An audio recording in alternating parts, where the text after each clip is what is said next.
Hey. I want to start off by saying happy Sunday first and foremost.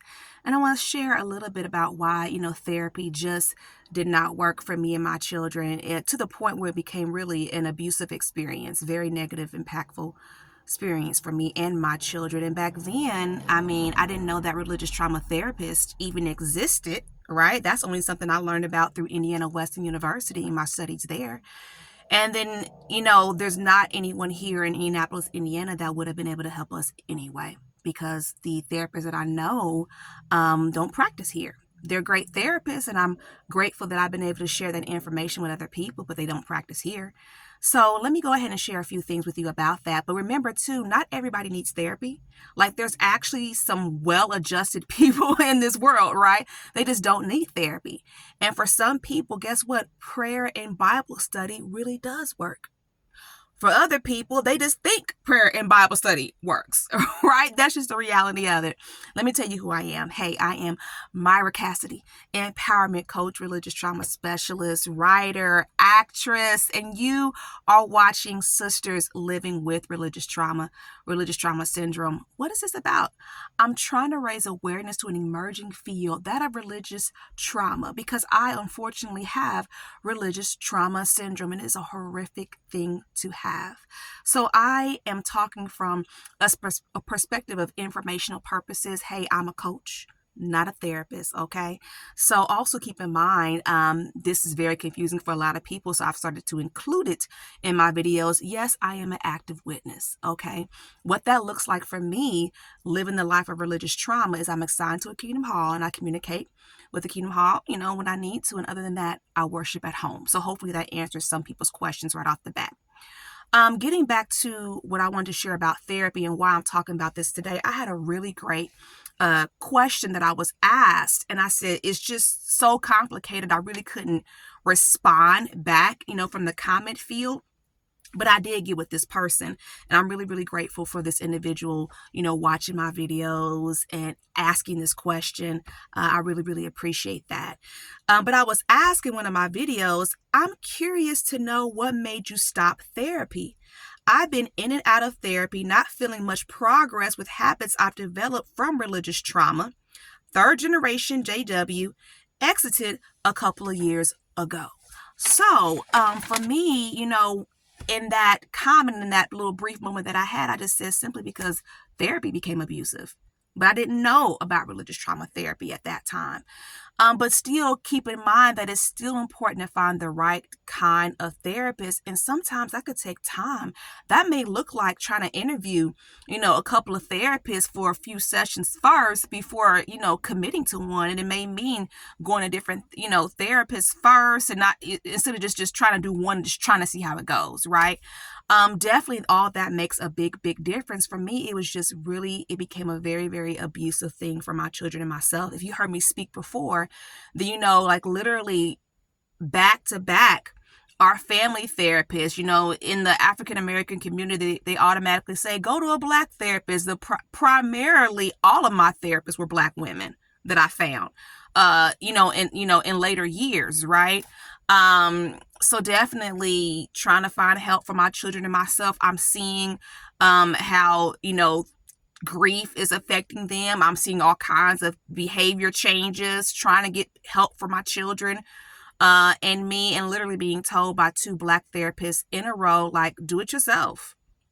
We had to. Like, that was both of their journeys. Like, we had to do it yourself. Unfortunately, it was really, really tough because my daughter really enjoyed the first therapist that we found, but it went south, right? I ended up being put in contempt of court based off of some stuff that the therapist didn't really realize. Because, and even I will say, when you don't understand Jehovah's Witnesses and religious trauma, we're coming to you with a lot. It's messy.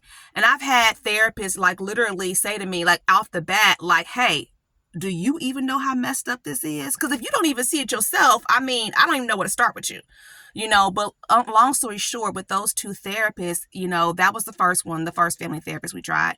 The second family therapist we tried, oh my God, we end up getting into an argument in front of the kids. Oh no. You know what I mean? And based off of something she tried to independently literally look up on jw.org and misapplied and caused harm. Not cool. Not cool. And then when we were arguing, I remember telling her, you really need to study with Jehovah's Witnesses to even understand anyway. And how does that even make any sense?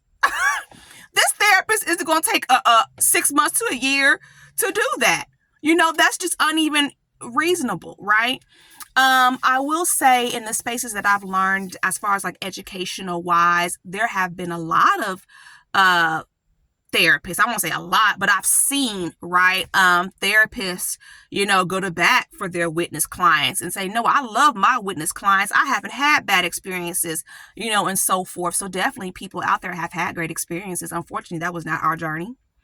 I will share that when I first went to therapy, this is back when I didn't know what was happening to me, what was going on in my body. It ended up being PTSD. That therapist was absolutely great. She wasn't, Black, but she was a very, very educated therapist. But I knew something wasn't right, right? And I was like, if something is wrong with me, you better be sure, especially when it comes to my mind, because I have children I got to raise, okay? I'm trying to be a wife, trying to, raise children, kind of keep this family together. If something's wrong with me, I need you to be sure. But that also was very expensive. It was like $220 an hour out of pocket. So unfortunately, that I didn't have her very long, but long enough for her to tell me something very, very important that explains the religious trauma that I have now. Right? And if I would have got help back then, 10 years ago, with the proper resilience and support system, I know things wouldn't have got this bad. But literally, she hit it right on the head. She said, that Kingdom Hall is making you sick. She didn't say your religion. She said, it's that Kingdom Hall. Those people, you need to get away from there. You need to move Kingdom Halls. And of course, if you heard me speak before, I was married at that time, right? He didn't want to move halls, right? Because his privileges was just the most important thing to him, right? I want to count money. I want to do this. I want to do that. Whatever. That's another story in itself. But getting back to it, I've had some pretty bad experiences. But even after I went to family therapy, I tried to go on my own through work, right, EAP. So one experience I'll share with you was, I'm talking to this therapist, we got a nice thing going, and I'm trying to talk to her about the witness stuff, right? And I'm like, I'm out in field service, knocking on doors. And she's like, knocking on doors, field service, what's that? I was like, because you just think people know about Jehovah's Witnesses knocking on doors, right? The worldwide preaching work. You assume that most people know, but a lot of people don't know, or a lot of people have heard of Jehovah's Witnesses and don't know about that part of it. Different things. So I was like, what do you mean? Saturday morning? Jehovah's Witnesses? And she was like, oh yeah, y'all do that. Well, at what age do y'all start that? I said, what you mean? For the time they had baby. She was like, oh my. It was just too much for her. And then that appointment started to go south because now I'm telling her all of this witness stuff and had a really, really great session. Well, I just kind of had a breakthrough moment about my dad. I was real tired after that session. But then, if people don't understand religious trauma, your family dynamic, it's concerning because they're like, are your kids around these people? It's just, I'm telling you. And what I would say is that with all of the therapy practitioners that I've had that I consider a negative experiences, there were still positive points in there and things that I could take. Unfortunately, it just all ended up south. And a big reason why is because they didn't understand the religion of Jehovah's Witnesses and how that was playing into everything that was happening, even when it came to my children. Okay. And because of that, we were getting hurt. I would never go to therapy again. What helps me now is the fact that I have people that I can consult with, or mentors and coaches in the religious trauma space, or who are just, people who just coach, and they're not necessarily religious trauma coaches or therapists or whatever. They're just, regular life coaches that I just network with and I know. And these things help me, right? That helps me. The fact that I teach it, the fact that I went to Indiana Western University and I stay educated and will continue to stay educated. So that's how I deal with it, right? Because just going through that whole therapy process became the trauma for me. So terrible, so sad. Another story that I would share about that was, trying again. This was before, no, this is again after the family therapist, trying again, to get with somebody. And she's like, it's a cult. It's a cult. When are you going to protect your children? And literally she's getting loud with me. When are you going to protect your children? When are you going to protect your children? And I said to this individual, hold up. All major religion is based off of a power and control will. And she agreed. She said, okay. I said, okay. I said, therefore, pick your poison. Because my point is, you're going to sit there and tell me that I'm in a cult. What about you? What about you? And for her, she literally had a situation where she did leave a church that was a cult and then, went to another one. So clearly I offended her, because then I started to get the slow ghost thing where like, I'm not available. Like we kind of slowly like not able to get any appointments again ever. So it's like, what, fine, whatever. What I will say about the cult thing, right? That's a very sensitive topic, sensitive word. And I've had a video, one of my most popular videos kind of addresses some of that a little bit. And I'll go back into that more a little bit. And hopefully this month, because it is Spiritual Awareness Month, my coach, who actually is a 5-time cult survivor, and I are kind of trying to get together to see if we can do some lives as well. But see, yes, even in this space, I do the learning that I have to do, yes, as an active witness, and I still do the learning and the teaching and get the mentorship that I need. And I just feel the way I feel for what I need, because it's always about that individual. What do you need? What works for you? And what works for me is simply the pathway of holding on to your faith and dropping the religion. So yes, officially I'm a PMO, right? Physically in, mentally out. Okay. I didn't do this to myself. I'm a victim, right? I couldn't prevent it from happening. It happened to me. And I've had to find a way to survive in a lifestyle to keep on pushing. And let's never forget the fact. So for all my critics out there, which is fine, everybody's free to their own opinion, you know that Jehovah's Witnesses are just a spiritual organization, right? They are just a spiritual organization. The elders are not therapists. So what is a person supposed to do, especially when you're saying, no, I have religious trauma and the religion did it? So it's not going to be appropriate that the elders can help you with that anyway. So what do? Well, for me, I created a space. Right? So for any sister out there who's dealing with anxiety, depression, the PTSD, etc., if you don't know what you're experiencing and all you know is this, I can't go to the hall. I just can't. I feel like I can't breathe. I know what you're experiencing. I know what you're going through, because that's what I live.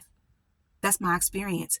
So think about joining my private Facebook, JW Sisters Living with Religious Trauma Syndrome. It's a private Facebook group. So think about joining me there. Or for anyone else, I really don't recommend that those sisters join my Skool space, which you're more than welcome to.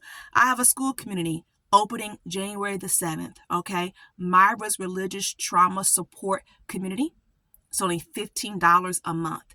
And that is how I teach and I share. And it's for the specific purpose of helping all people to understand in general what religious trauma is and how it specifically affects people who are Jehovah's Witnesses emotionally, financially, spiritually, and sexually.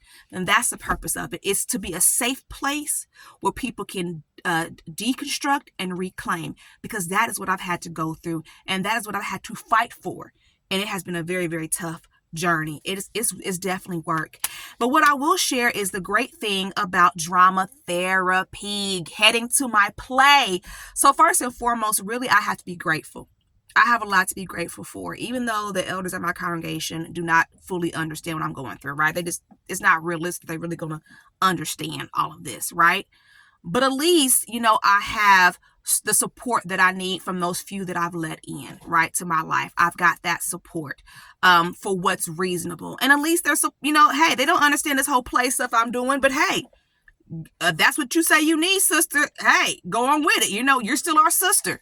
And I'm really, really grateful for that, right? So I have to be grateful for that. It's still very, very hard to heal from all the other elders and what they did, 17 to be exact, but it's a process, right? And healing takes time, and religious trauma goes deep into the soul. So definitely drama therapy, specifically psychodrama, is the modality that works for me. Discovered it accidentally, just trying to survive this horrible marriage I was in to a witness brother, and just found drama therapy coincidentally, and just really understood what I was doing finally when I went to Indiana Wesleyan University. And I'm like, that's what I've been doing in my book and my play. It's drama therapy, more specifically psychodrama. So reminds me today when I get done with this video, technically it's Saturday, but you know what I'm saying, I'm gonna reach out to a psychodrama therapist from Chicago, because I gotta connect with her. So reminder to myself to do that today. But long story short, I thought I was just so passionate about drama therapy, and it was just so much of that aha moment that I thought I wanted to be a drama therapist, right? That's what I thought. But it, no. You know what I realized? I'm going to be a solo performer and keep pushing as a solo performer. Once I do my official production of my play this August 2025, I'm going to keep going and just really working on being a solo performer, because theater heals me. I've had so much stuff happen to my soul that was emotional abuse and narcissistic abuse from the Kingdom Hall and from family and things like that. The theater definitely is something that works for me. And once again, the issue is an underrepresented field, just like religious trauma is an emerging field. So guess what? There's really no drama therapists here in Indianapolis, Indiana, right? Unfortunately, right? So that's just the kind of the way it works. There's only 4 registered drama therapists. One is from here, but she's not living here right now. So hopefully that would change too, because drama therapy really is a great therapy. I love it. It's beautiful. And that's pretty much all I can say about that. So hey, subscribe to my YouTube channel. Please subscribe.